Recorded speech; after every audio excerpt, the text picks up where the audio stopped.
নমরুদ মানুষদেরকে আল্লাহর ইবাদত থেকে ফিরিয়ে তার দিকে মোতাওয়াজ্জু করেছে, তাকে রব হিসাবে, ইলাহ হিসাবে, আইনদাতা হিসাবে, বিধানদাতা হিসাবে মানার জন্য সকল মানুষকে তার দিকে দাবিত করেছে।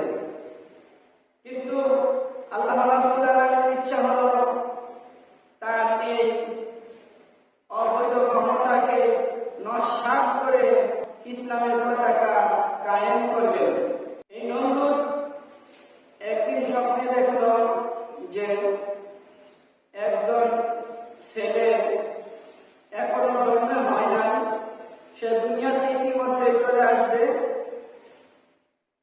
সে দুনিয়াতে চলে আসার পরে আমি নমরুদকে ক্ষমতাচ্যুত করবে।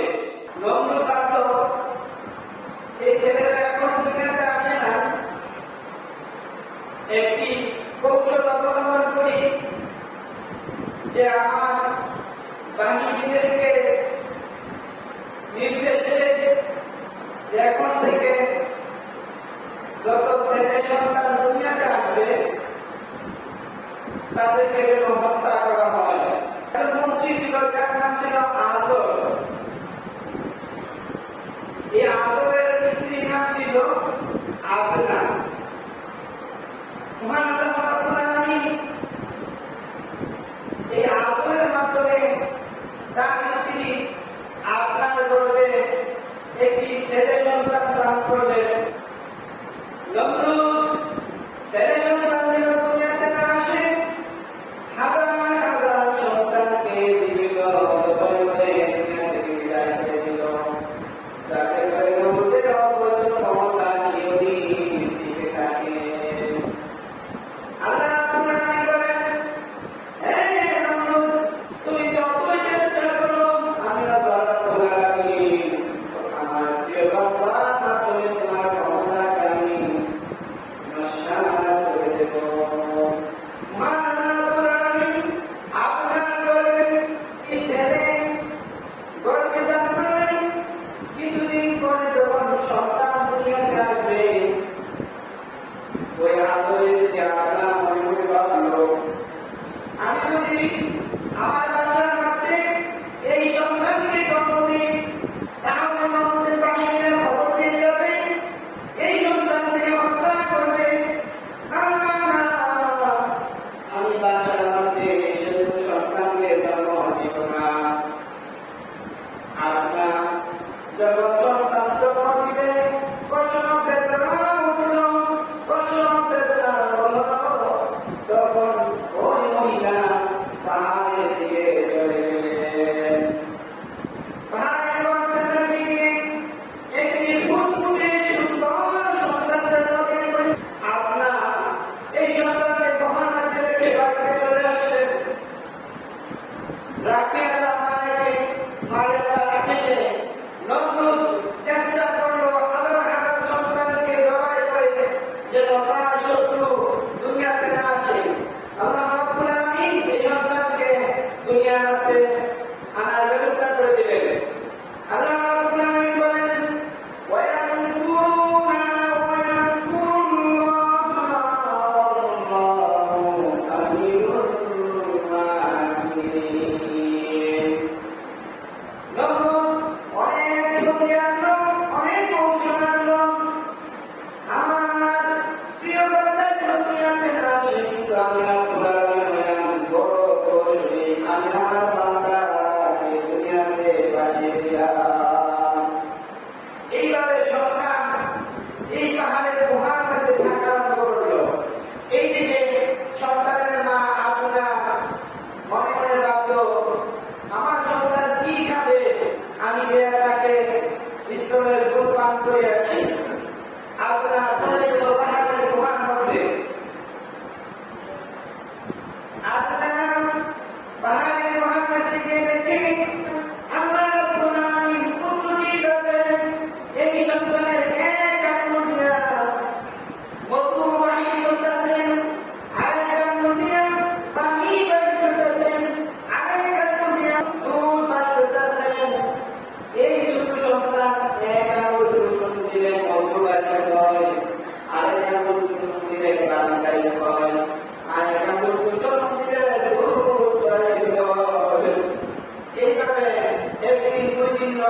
3টি বছর অতিবাহিত হয়ে গেল। 3টি বছর অতিবাহিত হওয়ার পরে যখন এই ছেলে একটু বড় হলো, তাকে বাসায় নিয়ে আসা হলো। তাকে বাসায় নিয়ে আসার পরে এই ছেলে বলতেছে তার মাকে, বলতেছে আম্মু তোমার রব কে? সে বলতেছে আমার রব নমরুদ। তখন বলতেছে আম্মু তাহলে নমরুদের রব কে? তখন এই ছেলের মা লাগান্বিত হয়ে গেল, বলল যে এত বড় সাহস তোমার কথা বলার জন্য, আমাদের সকলের রব হচ্ছে নমরুদ, আর তুমি বলতেছো নমরুদের রব কে? এই কথা যদি মানুষ শুনতে পারে তাহলে তোমাকে হত্যা করবো। এই মহিলা মনে মনে ভাবল নমরুদ যে স্বপ্নে দেখছে সে তাকে ক্ষমতাচ্যুত করবে, আমার ধারণা হইতেছে এই ছেলে হবে সে। তার বাবা বাড়িতে আসলো, বাড়িতে আসার পরে বলতেছে তোমার রব কে? বলতেছে আমার রব নমরুদ। তারপরে এই ইব্রাহিম বলতেছে বাবা তোমার রব যদি নমরুদ হয় তাহলে নমরুদের রব কে? ইব্রাহিম আবার খেপে গেল, লাগান্বিত হলো, বলতেছে ইব্রাহিম তুমি চুপ করো, তুমি কি কথা বলো? এলাকার দেশের সবাই জানে আমাদের রব হচ্ছে নমরুদ, আর তুমি নমরুদের সাথে প্রশ্ন করতেছ। ইব্রাহিমের বাবা আজও বলতেছে ইব্রাহিম তুমি যদি এই বিষয়ে আর কোনো কথা বলো তাহলে আমি তোমাকে পাথর দিয়ে আঘাত করে তোমার মাথাকে আমি ভেঙে দিব, তোমার মাথাকে আমি ভেঙে দিব, আর দ্বিতীয় আমি তোমাকে আমার দেশ থেকে তাড়িয়ে দেব। ইব্রাহিম আলাইহিস সালাম এগুলা কোনো ভয় পেলেন না, কোনো ভয় নেই। তিনি তার পিতাকে বলতেছেন বাবা আমি তো দেখতেছি তুমি এবং তোমার জাতি বিভ্রান্তির মধ্যে আছো। এই ছোট ইব্রাহিম একদিন রাতে যখন গভীর অন্ধকার হলো, আকাশের জন্য তারা উঠলো, ইব্রাহিম আকাশে তাকার দিকে তাকিয়ে তিনি বলেন এই তারকা কই হলো আমার রব, এই তারকা কই হলো আমার রব। রাত যখন গভীরতা আরম্ভ করলো, তারকা যখন অস্থিরিত হয়ে গেল, তারকা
সব কিছুকে যে সৃষ্টি করেছেন তিনি হলেন আমাদের রব। শিশু ইব্রাহিম তার সকল জনগণকে জানাই দিলেন, তোমরা তো তারকার পূজা করো, চন্দ্রের পূজা করো, মূর্তির পূজা করো, এগুলো তোমাদের রব হতে পারে না। তোমাদের রব আমার রব, সকলের রব, যিনি আমাদেরকে সৃষ্টি করেছেন। সকলের সাথে এইভাবে তর্ক করলো, তর্ক করার পরে সকলে মারতে রাজি গেছে, কিন্তু তারা বিবিধরা বুঝতে পারলো আসলে তো ইব্রাহিমের কথা ঠিক, যে চন্দ্র সূর্য আমরা পূজা করি, মূর্তির পূজা করি, এগুলো তো আমাদের রব হতে পারে না। তখন তারা কেন এই ধর্মের রইল? একমাত্র কারণ তার বলতেছে আমার বাপ দাদারা এই ধর্মের উপরে ছিল, এই জন্য আমরাও এই ধর্মের উপরে থাকবো। ইব্রাহিম মনে মনে ভাবলো তাদের দেওয়ালকে একটা ঘরের মধ্যে অনেকগুলি মূর্তি, এই মূর্তিটিকে পূজা করে মানুষে। ইব্রাহিম ভাবলো আমি যদি একটি সুযোগ পাইতাম তাহলে সবগুলা মূর্তিকে ভেঙে তছনছ করে দিতাম। এইভাবে মনে মনে ইব্রাহিম একটা সুযোগের অপেক্ষায় রইল। ওই সময় একটা মেলা হলো, মেলার নাম ছিল ওকাল মেলা। সকল মানুষে ওই মেলার মধ্যে চলে যাইত মেলা করার জন্য, কেউ বাড়িতে থাকতো না। ইব্রাহিম মনে মনে ভাবতো আজকে আমার একটা সুবর্ণ সুযোগ ওই মূর্তি গুলাতে ভাঙা, কারণ সকলে যখন মেলা মধ্যে চলে যাব আমি মেলা মধ্যে যাবো না, আমি তখন একা আমি যাইয়া সবগুলা মূর্তিকে ভেঙে তছনছ করে দেব। সকল মানুষ যখন মেলার দিকে চলে গেল, ইব্রাহিমের এক বন্ধু এসে বলতেছে ইব্রাহিম আসো মেলার মধ্যে যাবো, আমি তো করবো। ইব্রাহিম বলতেছে না,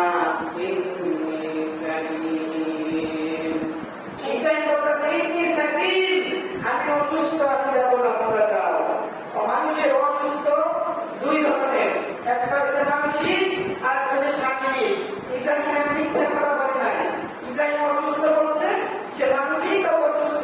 নবীর জামানে মূর্তিকে পূজা করে, আগুনের পূজা করে, চন্দ্রের পূজা করে, এই চিন্তা করতে করতে ইব্রাহিম মানসিক অসুস্থ।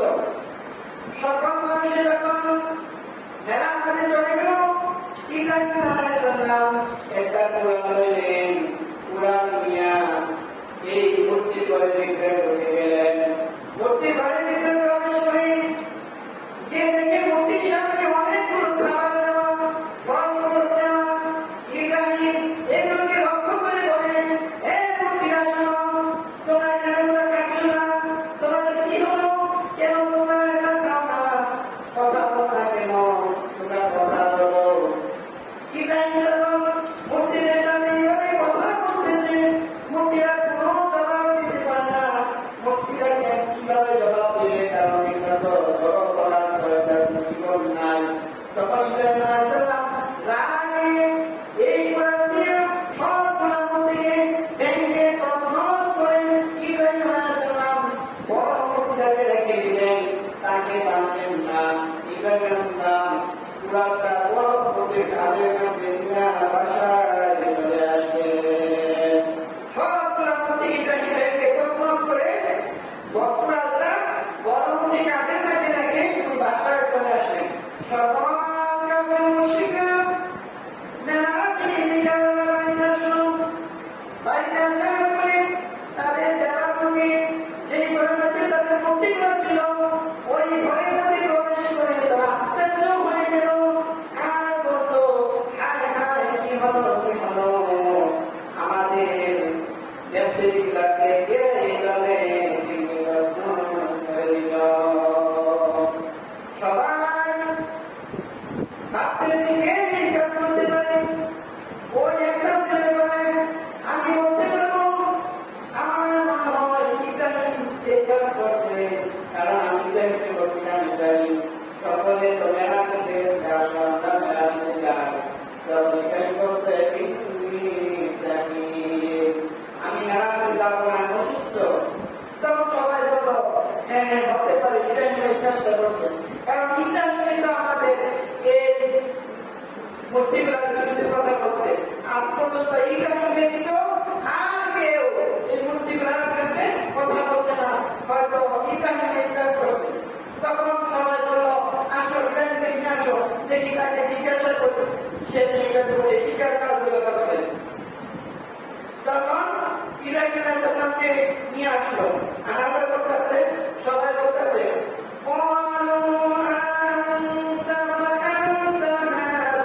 ইব্রাহিম, তুমি কি আমাদের মূর্তিগুলোর সাথে, আমাদের দেবদেবীগুলোর সাথে এইরকম আচরণ করছো?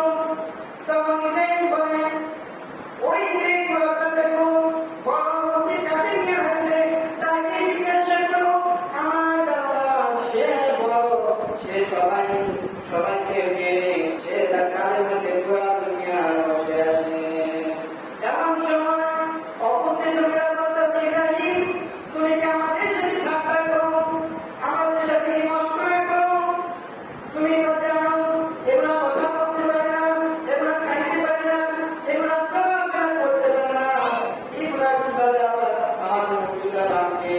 তুমি কেন এমন কথা বলতেছ? তখন ইব্রাহিম বলতেছে, হায় হায়, তোমরা কার ইবাদত করো? আল্লাহকে বাদ দিয়ে তোমরা কার ইবাদত করো? যে কথা বলতে পারে না, চলতে পারে না, খাইতে পারে না, এবং কি নিজেদেরকে রক্ষা করতে পারে না, তাদের উপরে আঘাত আসলে তারা নিজেরা নিজেদের রক্ষা করতে পারে না। তাদেরকে প্রশ্ন করলো, এই মূর্তিগুলাকে কে বানাইছে? তারা বলে, আমরা বানাইছি। তাহলে তোমরা নিজেকে চিন্তা করো, তোমরা নিজেরা যদি তাদেরকে বানায় থাকো, তাহলে তোমরা তো তার স্রষ্টা, সে তোমাদের স্রষ্টা হয়ে যাবে। তখন সবাই বলতেছে, আমাদের আর বুঝার বাকি নাই, এই কাজগুলো কে করছে? এক বাক্যে সবাই বলতো, এই কাজগুলো কে করছে? ইব্রাহিম করছে। তখন সবাই বললো যে আসো, ইব্রাহিমকে আমাদের রাজা নমরুদের কাছে নিয়ে যায়। তখন সবাই ধরে ইব্রাহিমকে নমরুদের কাছে নিয়ে গেল। নমরুদ মনে মনে ভাবলো, আমি স্বপ্নে দেখছি একটি ছেলে দুনিয়াতে এসে আমার ক্ষমতাকে পুলিশরা করে দিবে, আমাকে ক্ষমতা যুক্ত করবে। আমার ধারণা হয়েছে এই ছেলে সম্ভবত সে। তখন নমরুদের সামনে ইব্রাহিম আসলো। নমরুদ মনে মনে ভাবলো, ইব্রাহিম সম্পর্কে অনেক কথা শুনছি, তার অনেক সাহস, সে সাহসের সাথে কথা বলে, কাউকে পরোয়া করে না। কিন্তু আমি তো ওই বাদশাহ, সম্পর্ক আমার সামনে সে ভয় পাবে, আমাকে ইলাহ হিসাবে মনে করবে। নমরুদের সামনে আনার পরে নমরুদ ইব্রাহিমকে জিজ্ঞাসা করতেছে, ইব্রাহিম, তোমার সম্পর্কে অনেক কিছু শুনছি, অনেক কথা বলতে পারছো, এখন আমার সামনে কিন্তু আশীর্বাদী উল্টা করতে পারবে না, আমার সামনে সঠিক জবাব দিবা। বলো তোমার রবকে, তোমার আল্লাহকে। ইব্রাহিম বলতেছে, রব্বি আল্লাযী ইউহয়ী ওয়া ইউমীত। ইব্রাহিম বলতেছে, আমার রব হইছে রব্বি আল্লাযী ইউহয়ী ওয়া ইউমীত। আমার রব হইছে তিনি মৃত্যুদান করেন এবং তিনি জীবিত করেন, সে হইছে আমার রব। ইব্রাহিম বলল, সে জীবিত করেন এবং মৃত্যু করেন, সে হচ্ছে আমার রব। তখন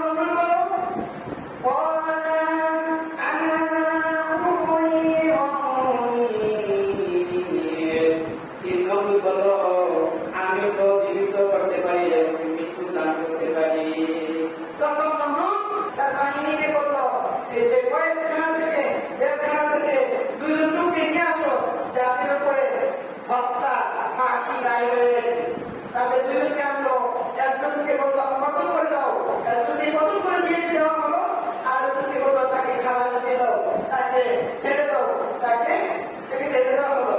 ইব্রাহিমকে বললো, ইব্রাহিম দেখো, আমি একজনকে ছেড়ে দিয়েছি, আমি তাকে জীবন দিয়ে দিলাম, আবার একজনকে মেরে তার জীবনকে নস্বাত করে দিলাম। তখন ইব্রাহিম বললেন,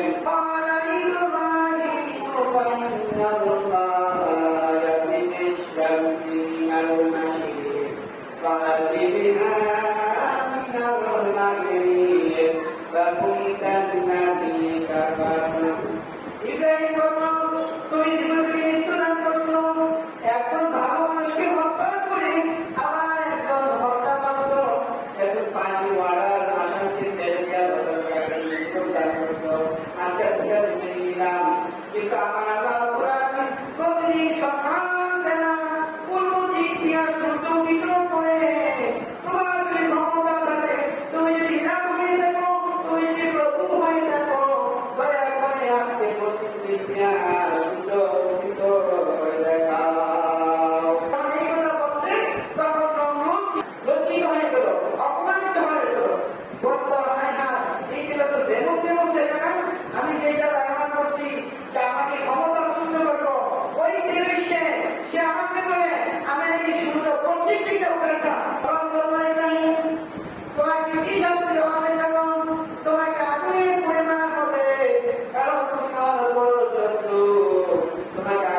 শয়তান, দুষ্ট শয়তান মানুষের দেশে আইসা বলতেছে, নমরুদ সারা পৃথিবীর মানুষের যদি ইব্রাহিমকে চেষ্টা করো আগুনে ফালানোর জন্য পারবা না, কারণ হচ্ছে ইব্রাহিমকে আল্লাহর রহমতের ফেরেশতা এইভাবে টানতে ধরে রাখছে। ইব্রাহিমকে রহমতের ফেরেশতা ধরে রাখছে যে আগুনে ফালানো না যায়।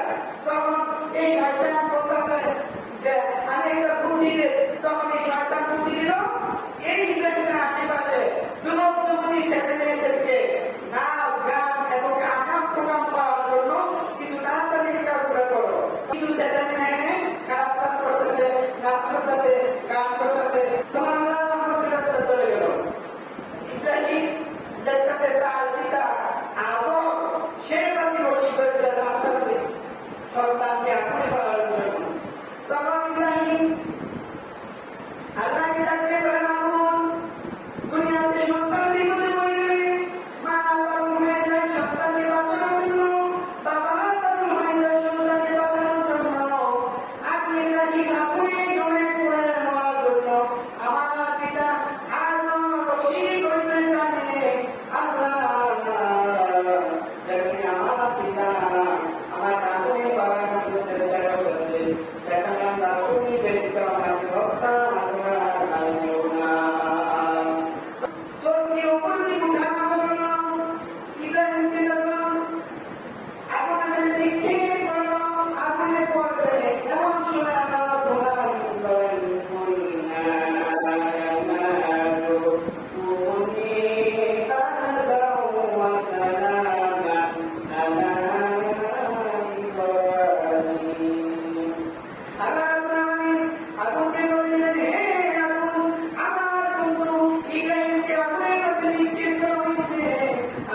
আমার বন্ধুর তুমি আরামদায়ক শান্তি পাইলা। ইব্রাহিম আগুনে পড়লেন, আগুনে পড়ে খেলাধুলা করতেছে, আগুন তার জন্য কি হলো ফুল বাগান হয়ে গেল। ইব্রাহিম আগুনের যে খেলাধুলা করতেছে সবাই মনে হচ্ছে ইব্রাহিম মনে গেছে, ইব্রাহিম রোগে পড়েছে খান হয়ে গেছে, এরকম ভাবছে। কিন্তু ঠিক নয়, ইব্রাহিম আগুনের ভিতরে সত্যি ছিল।